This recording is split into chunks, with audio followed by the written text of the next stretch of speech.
A Bíblia é muito clara em relação à vinda do Anticristo à Terra e ao grande domínio que ele terá sobre todas as nações. Vamos ver o que o apóstolo Paulo escreveu na sua carta aos Tessalonicenses. Então será revelado o perverso, a quem o Senhor Jesus matará com o sopro de sua boca e destruirá pela manifestação de sua vinda. A vinda desse perverso é segundo a ação de Satanás, com todo o poder, com sinais e com maravilhas enganadoras. Ele fará uso de todas as formas de engano da injustiça para os que estão perecendo, porquanto rejeitaram o amor à verdade que os poderia salvar. Além de todo o seu poder de convencimento, a Bíblia nos mostra que o Anticristo também terá poderes sobrenaturais.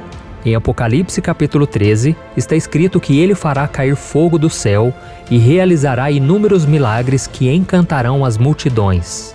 Então, ele se tornará o salvador dessas pessoas e lutará contra o povo de Deus. E o mundo irá comemorar a morte daqueles que não negaram sua fé em Cristo.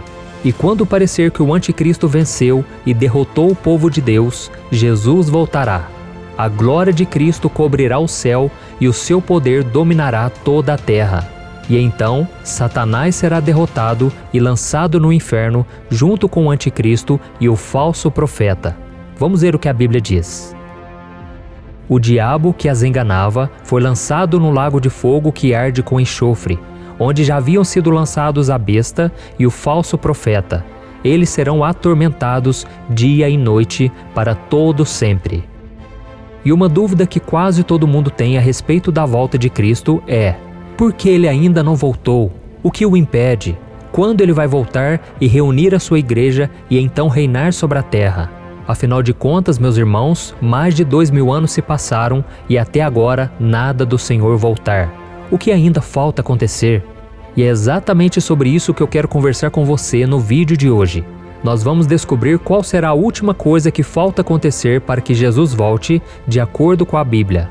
Mas antes de começarmos, eu quero pedir que você já deixe o seu like, se inscreva aqui no meu canal e ative o sininho para você receber a notificação do YouTube sempre que eu colocar um vídeo novo. Tá bom? Eu quero te ajudar na caminhada com Deus todos os dias. Então vamos lá. O capítulo 24 do Evangelho de Mateus narra o momento em que Jesus responde o questionamento dos discípulos a respeito da sua volta. Eles queriam saber como e quando isso iria acontecer. E veja o que o Senhor disse. Cuidado que ninguém os engane, pois muitos virão em meu nome dizendo, eu sou o Cristo, e enganarão a muitos. Vocês ouvirão falar de guerras e rumores de guerras, mas não tenham medo. É necessário que tais coisas aconteçam, mas ainda não é o fim. Nação se levantará contra nação e reino contra reino. Haverá fomes e terremotos em vários lugares. Tudo isso será o início das dores. Então eles os entregarão para serem perseguidos e condenados à morte, e vocês serão odiados por todas as nações por minha causa.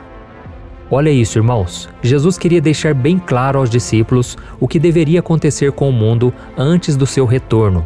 E segundo ele, a primeira coisa que deveria acontecer eram as guerras e reinos se levantando uns contra os outros e nações se levantando umas contra as outras. E se analisarmos bem a história do mundo, veremos que isso já aconteceu. Por exemplo, por volta do século XI, reinos se levantaram contra reinos durante as Cruzadas, que foram expedições militares organizadas por católicos da Europa Ocidental, que tinham o objetivo inicial reconquistar lugares sagrados para os cristãos, como o Santo Sepulcro em Jerusalém. Aquela região era local de peregrinação para os católicos, mas elas foram dificultadas depois que os povos islâmicos conquistaram aquela região. E as cruzadas foram também uma luta de cristãos contra os muçulmanos, que mataram centenas de milhares de pessoas. Já a profecia das nações contra as nações se cumpriu também, principalmente no século passado, quando aconteceram a Primeira e a Segunda Guerra Mundial, a Guerra do Vietnã, do Golfo, do Iraque e tantas outras. E ainda hoje nós temos guerras acontecendo pelo mundo. Resumindo, isso já aconteceu.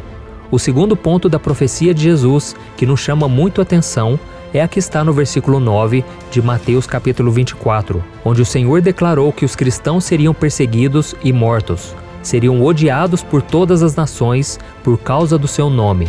E pense bem, irmãos, isso também já se cumpriu. Se cumpriu com os discípulos, que foram mortos por causa de Cristo, e se cumpre hoje com crentes sendo torturados e mortos por causa de sua fé em diversos países do mundo. Além disso, nós cristãos temos sido vítimas de ódio daqueles que pensam diferente de nós. Somos odiados e julgados por uma sociedade dominada pelo maligno, que não respeita a palavra do Senhor. E o terceiro ponto profético de Jesus a respeito da sua volta está na sequência do texto de Mateus 24. Ele disse o seguinte: naquele tempo, muitos ficarão escandalizados, trairão e odiarão uns aos outros, e numerosos falsos profetas surgirão e enganarão a muitos.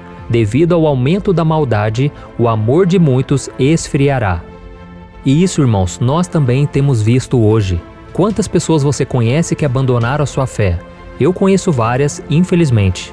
E você já reparou como existem tantas pessoas falando mal umas das outras, odiando, desejando mal? E isso acontece também, irmãos, dentro das igrejas. Então nós estamos vivendo uma época onde a falta de amor é muito grande. O amor está se esfriando na maioria dos corações e nós precisamos vigiar quanto a isso. E em relação aos falsos profetas, quantos homens e mulheres que se dizem ser mensageiros de Deus, na verdade estão distorcendo a palavra do Senhor para o benefício próprio? As igrejas, a TV, a internet estão cheias de enganadores e aproveitadores da fé. Ou seja, tudo isso já aconteceu também, não é verdade? Mas e agora? Qual é a próxima coisa que deve acontecer até o momento da volta de Cristo? A resposta pode ser encontrada no versículo 14 de Mateus 24. Vamos ler juntos o que Jesus disse. E este evangelho do reino será pregado em todo o mundo como testemunho a todas as nações, e então virá o fim. Irmãos, o fim dos tempos não vai começar logo depois das guerras e terremotos. Ele vai vir quando todas as nações ouvirem o evangelho de Cristo.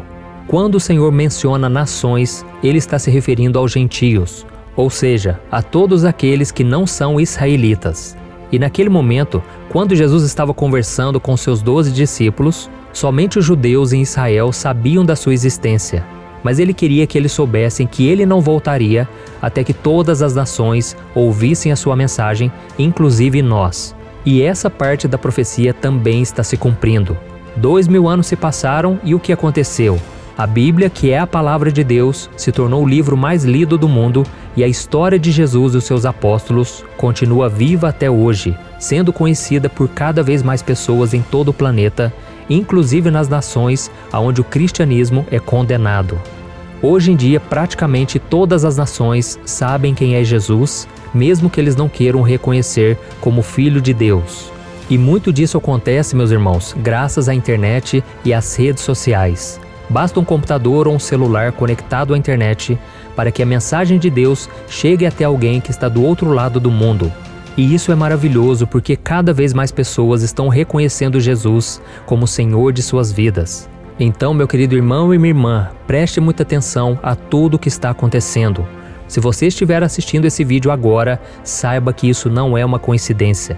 O Evangelho está alcançando todo mundo e você precisa estar ligado ao Senhor. Fique muito atento porque a profecia está se cumprindo. Amém?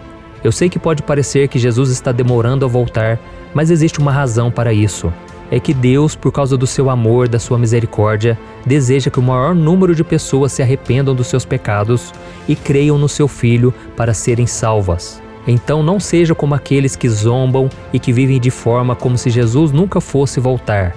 Antes espere no Senhor com alegria e ande nos seus caminhos todos os dias. Amém?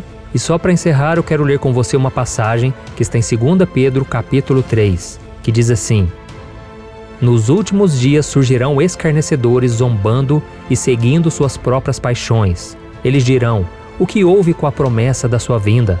Desde que os antepassados morreram, tudo continua como desde o princípio da criação. Mas eles deliberadamente se esquecem de que há muito tempo, pela palavra de Deus, existiam céus e terra, esta formada da água e pela água. E pela água, o mundo daquele tempo foi submerso e destruído. Pela mesma palavra, os céus e a terra que agora existem estão reservados para o fogo, guardados para o dia do juízo e para a destruição dos ímpios. Não se esqueçam disto, amados. Para o Senhor, um dia é como 1000 anos, e 1000 anos como um dia. O Senhor não demora em cumprir a sua promessa, como julgam alguns. Pelo contrário, Ele é paciente com vocês, não querendo que ninguém pereça, mas que todos cheguem ao arrependimento. Amém? Eu sou o pastor Antônio Júnior. Se você gostou dessa mensagem, por favor, compartilhe com seus amigos, seus familiares no WhatsApp, nos grupos de família. Vamos espalhar a palavra de Deus e se preparar para a volta de Jesus. Que Deus te abençoe. Um grande abraço.